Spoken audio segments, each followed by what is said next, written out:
Let's check the heroes tent. Make sure I got nothing going on. No renown or anything. Alright, let's head out. We don't need rest. We don't maybe I should buy some more supplies. Oh wait, I have no renown. Alright, let's head out.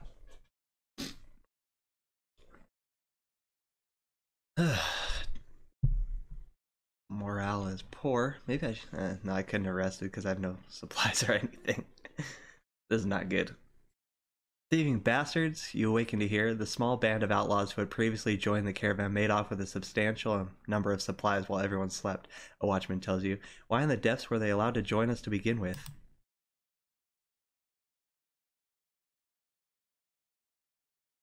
Great. Great. This is gonna go great. Great. I'm up. Great. You just can't trust anybody in this damn game.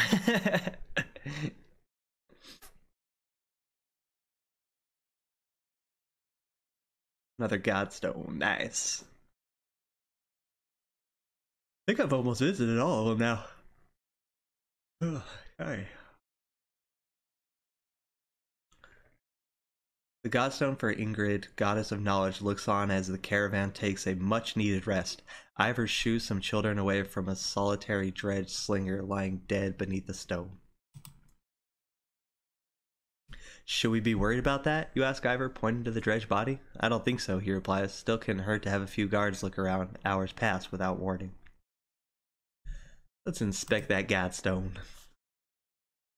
Ingrid's godstone is carved with ancient runes which don't make much sense to you, though Ivan tells you some of the menders have deciphered them. It's how the menders learned the language of the gods. Past the largest stone, a long series of slabs contain more writing all the way down the hill. The odd thing, he tells you, is that the writing occasionally changes depending on who is reading it. Usually it describes the history of the gods, but it can also be about nearly any topic. Sadly, Ivan doesn't know how to read it himself. Juno could, he says. Get some water in me.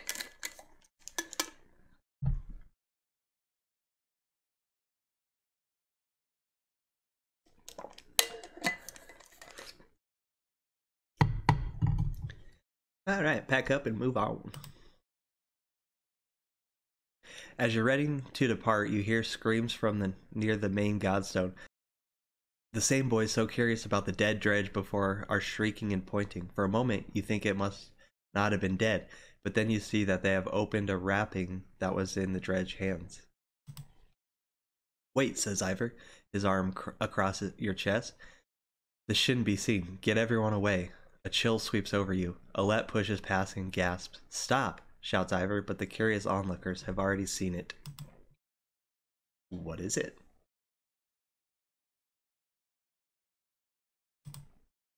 On the ground before the dead slinger is a small, stony figure, its hands searching for something it can't find. Oh, shit. They have kids?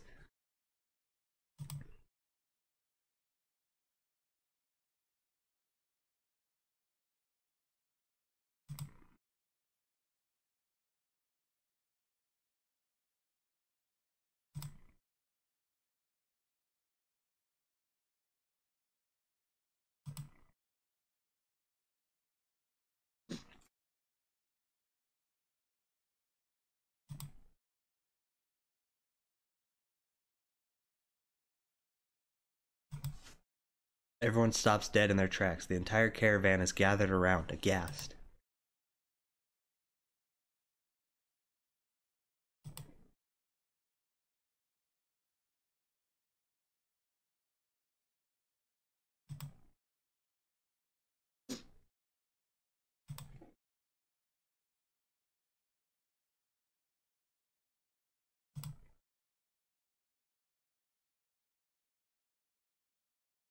Ivor, say something. Ivor? Question mark? This isn't the time. Let's see what he...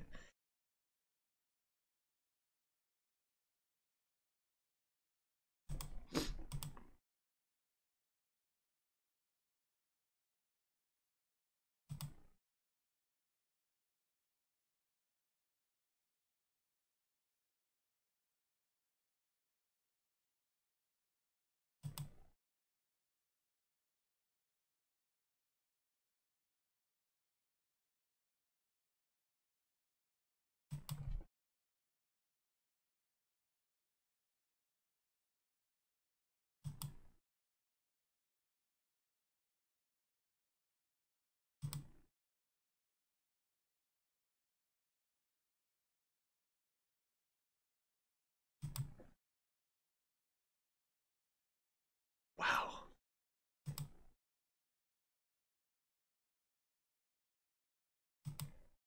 The only sound is the wind blowing through the trees. That's freaking crazy. So many twists and turns in this game. Damn. For a long time, nobody says a thing until a child breaks the silence. What do we do with the baby? She asks. A lump forms in your throat, looking at the small obsidian creature squirming before you. Put it to a vote. Insist on taking it with the caravan. Insist on leaving it behind. Stay out of this one. Let's put it to a vote. While some grumble about leaving it to chance, the caravan votes pretty clearly in favor of leaving the infant behind. It remains beneath the godstone as the caravan departs. You try to put the whole episode from your mind and focus now on reaching Sigerholm. I personally would have taken it with me. I mean, you don't know if they're inherently evil, but I'm not a dictator. Dang.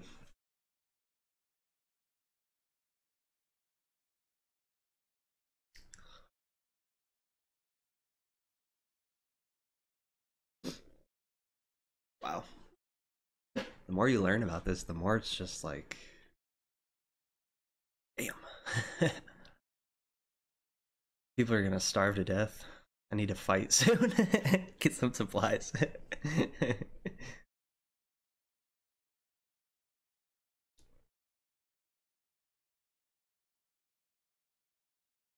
One more day left. Here we go. People are gonna start starving.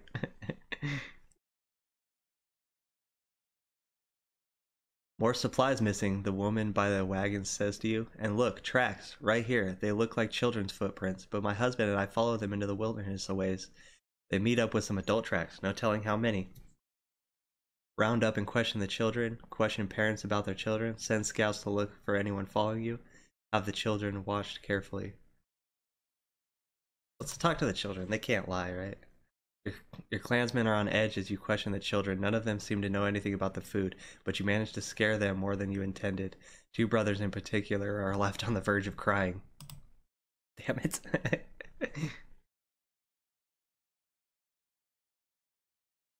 Should have searched for him or something.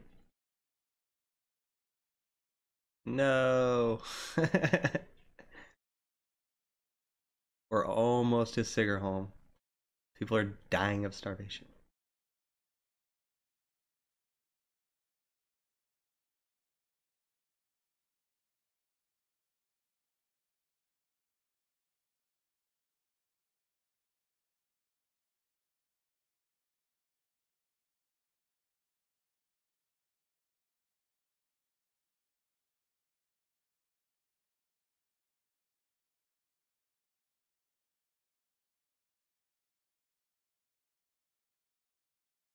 The worst part is I would have made it too if those thieves didn't keep stealing all my stuff. You bastards.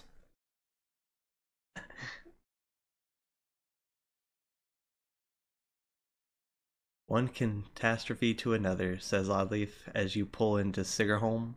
The town appears to be sinking into the lake.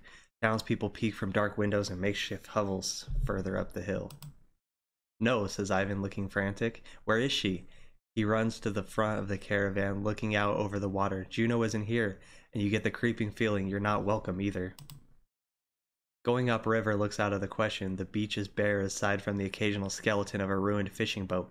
You reluctantly set up camp in the seeking town. All I'm saying.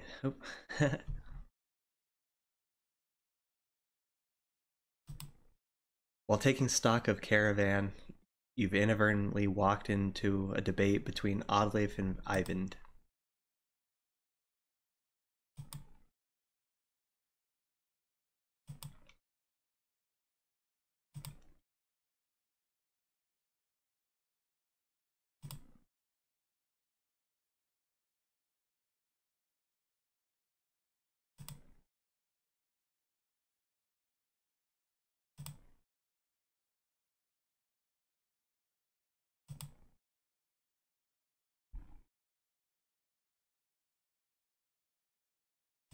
I don't know you though, man. don't know you, man. Makes it hard to trust you. Alright. Ugh. I have no supplies or anything. I'm so screwed.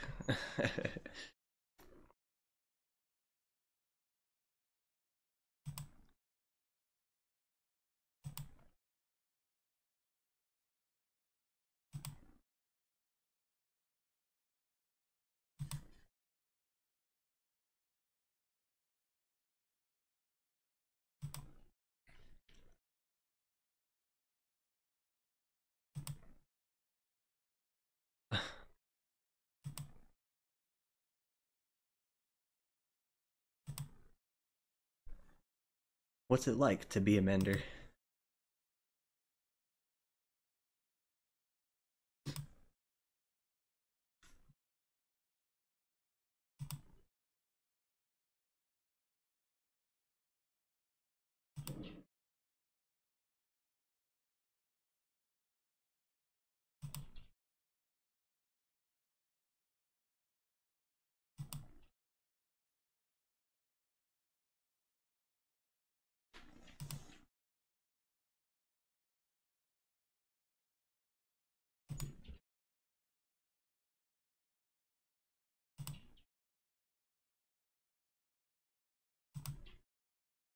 How exactly does weaving work anyway?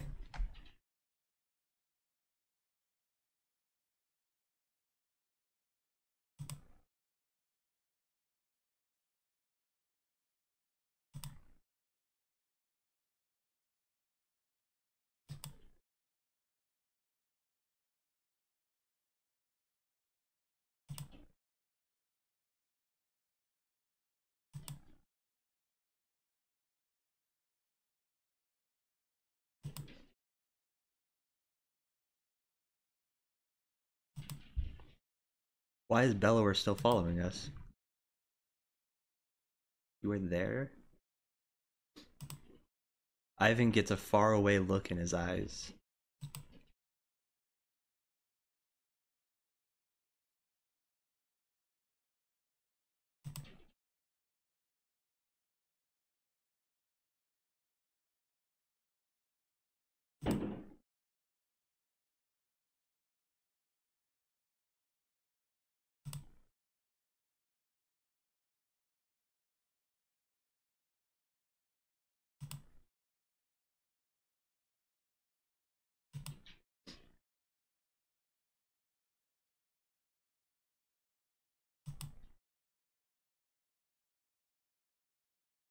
Yet you want to stay. Do you think this is the end times?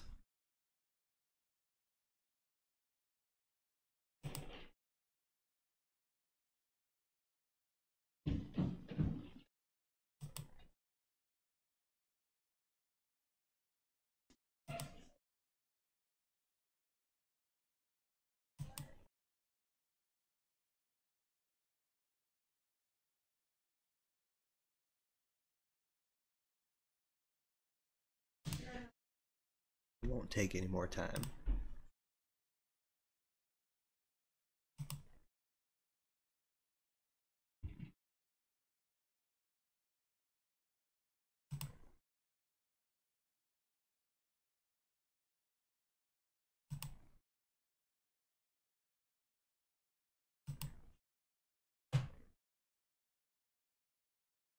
That would be nice.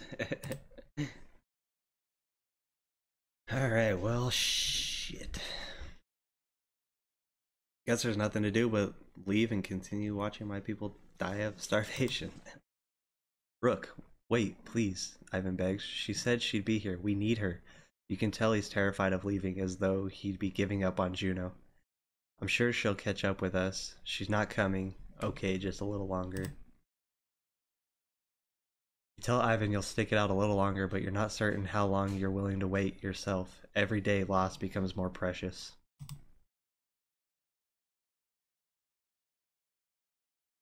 Well, there's nothing I can do here.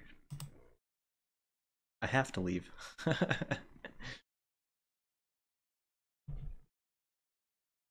See what it says about this place. A city. Some of this writing is very not edited very well. A city built on a spit of land jutting from within a lake, and a place of prestige to live. As expansion soon became impossible on the small island and ownership was passed down from generation to generation, the crystal clear lake water and beautiful surroundings made the land desirable to the point that a wall was eventually built to keep away jealous neighbors. Right on. Cool. Yeah, we gotta leave, man. Sorry. Rook, wait, please. She said she'd be here. We need her. Dude, there's nothing else I can do here. Ivan looks out across the lake with a 1,000-mile stare. He says nothing. We've got a problem, says Ivor. The whole place is flooded. We could try to walk the muddy parts, but it'll be slow going. You could try to float the caravan over the lake, but we might tip or get stuck. Or we could just go around the whole thing, but no idea how long that'll take. What do you think? Attempt to ford the river, caulk the wagons and float across, pay some locals to help, detour around the flooding. Let's try to float across the river, I guess. You spend some time rigging the wagons to float on the water, sealing them with tree sap and whatever else you have on hand.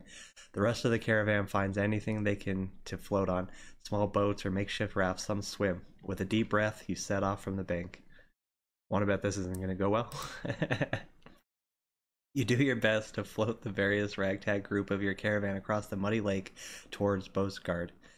Things quickly go bad between rafts pulling apart or people tipping into the murky water of the lake. Eventually you gather up everyone, but you've lost precious time and supplies to bog. Well, I didn't have supplies anyway, so joke's on you.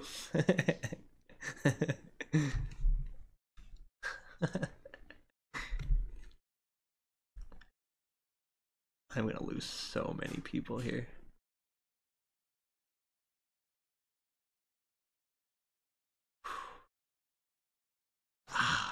Ay.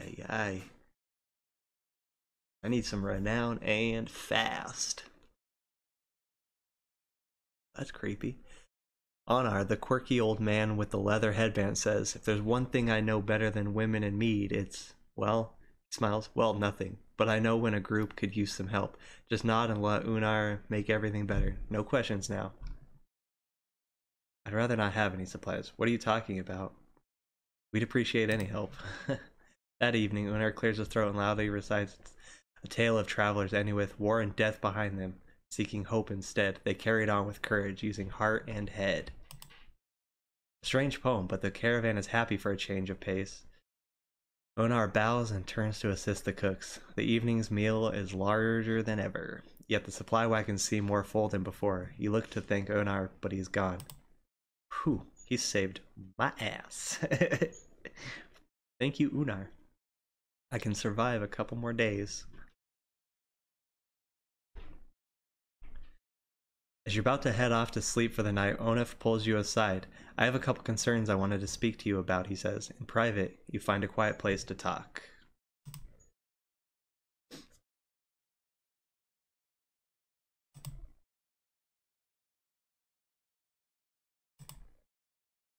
What? Who are you worried about? The group decides, not just me. We have picked up quite a few. Is this about Ekil? Who are you worried about? I've been watching folks since I joined you. Your companions from Skager, they're loyal. I mean, it's pretty clear that they die to protect you.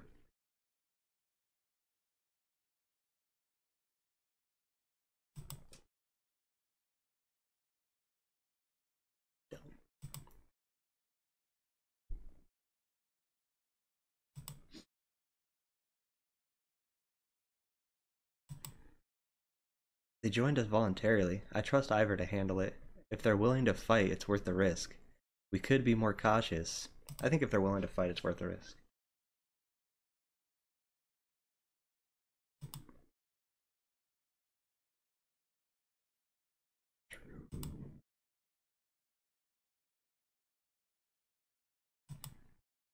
No, I couldn't. I could take them. You have a point. What do you suggest? I've got no choice but to trust them. they haven't. I'm gonna say, what do you suggest? I suggest growing some balls.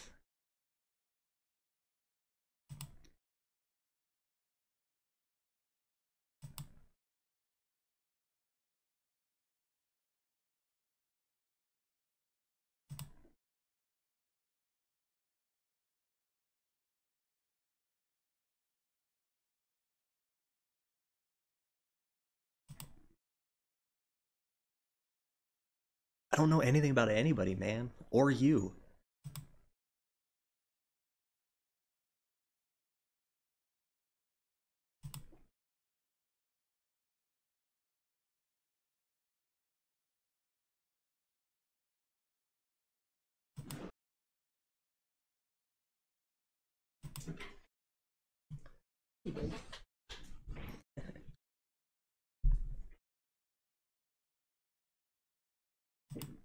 Make some valid points. You might be distorting what happened. Ivan could have taken control long before now. I'll say you make some valid points. He does. I don't know anybody. I'm just trying to be trusting, man. Obviously it hasn't worked out, but maybe it will one day.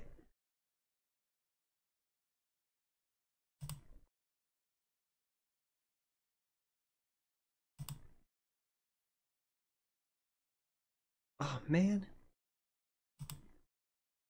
Suddenly you gasp for air. When you look down, Onif is holding a knife buried deep in your ribs.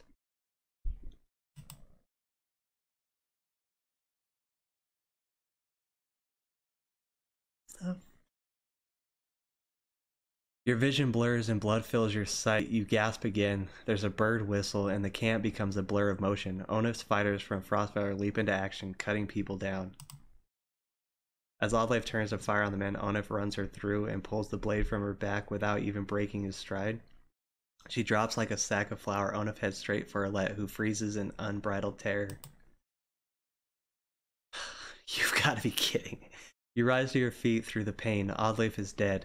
Somehow you find the strength to cleave the nearest traitor in two, but you can't find the breath to shout. You think your lung might be punctured. Onif clutches Alette's wrist amidst the commotion, tosses her bow aside and pulls her into the deep woods. Her eyes meet yours across the campsite. No, her lips say, but you can't hear the words. A dozen men appear between you as Ivor steps into view, as fearsome as you've ever seen him. What? That asshole. And he's telling me not to trust other people when he is the worst one of them all. You gotta be kidding me. He's killed like half my team. I swear, this game. Alright. I hope he's here. I hope I can kill his ass. Is that Onif?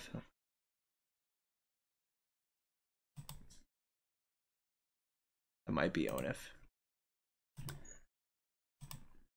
I'm gonna kill him. Or sure. Alright.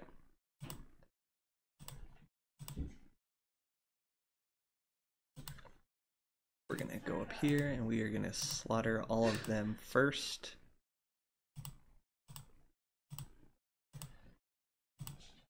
Alright, let's do this. I'm pissed now.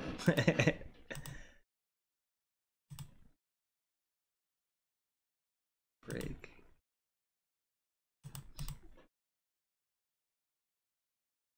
Time to die, fellas.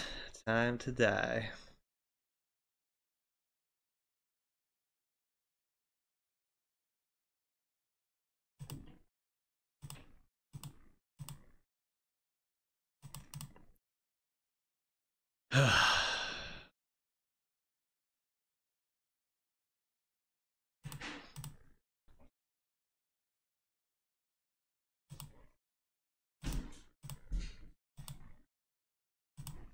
Alright. You wanna play, huh? We'll play, friend. We'll play.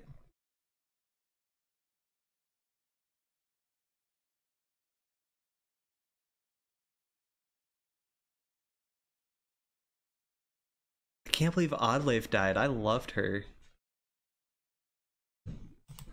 I really, really, really did.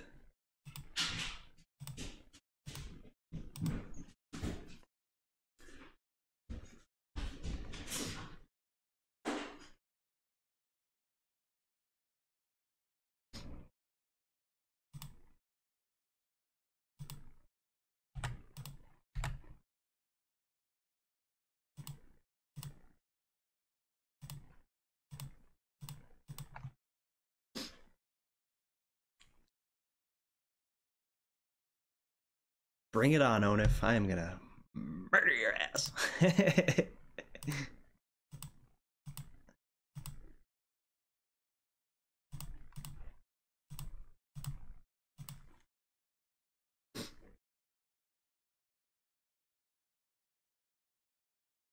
Haha, nice try.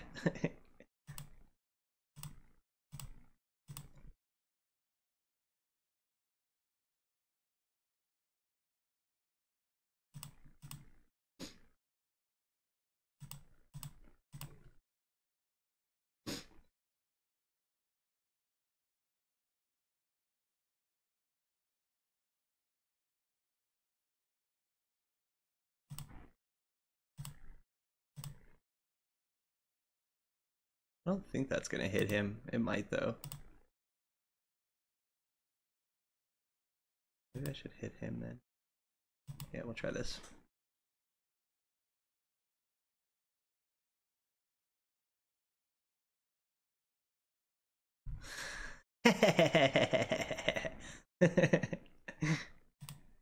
Oh, the first to die. Mm. I hope he gives me a choice to kill him, because I definitely will.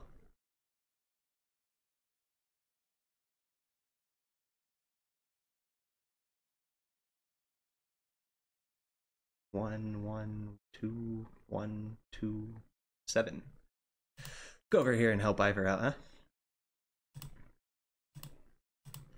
I've never been able to use that properly.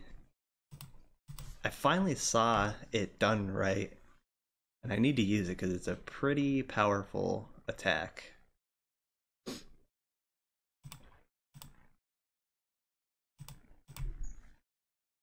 Cool. Now everybody's pretty much worthless, so this was a pretty easy fight. I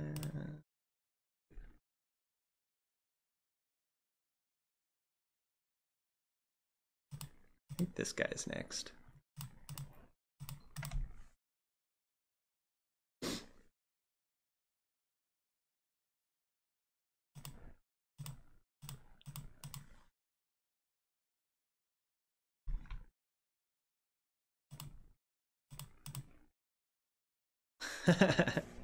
You just died by getting hit in the face with a stick, mate.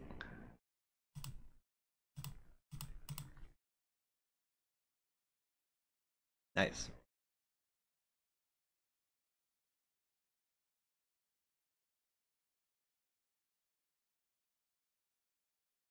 She's next. I'll kill her.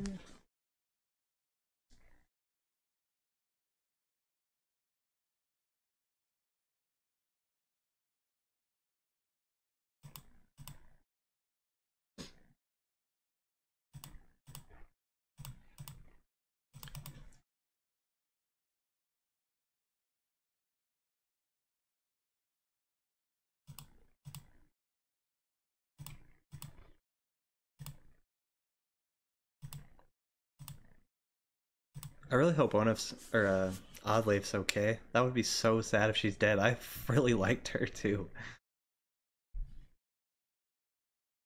How dare you attack me?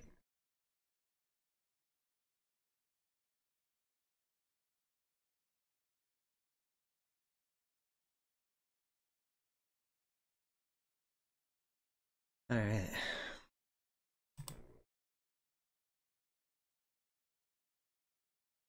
Where's Alette? Shouts Ivor, tearing through the nearest bandit. But you're already hobbling into the deep woods where they disappeared, ignoring the battle raging behind you. In a haze of pain, you start to think you've lost their tracks. Then you hear Alette screaming in the distance, followed by silence. You tear through the trees. In a small clearing, Alette lies with her back against a tree. Her hands and her clothes are covered in blood. She stares vacantly ahead, unblinking. Beside her is the body of Onif, an arrow buried in his right eye as if placed there by hand. She looks in your direction and then at Onif. I killed him, she says. Good. Ah, that's my girl. She's upset. I'm happy.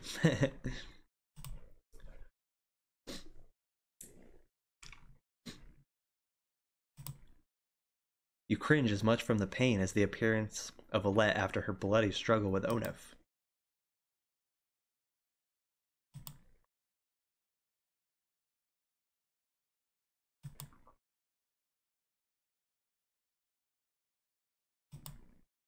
Suddenly she is at your side, putting pressure on the wound.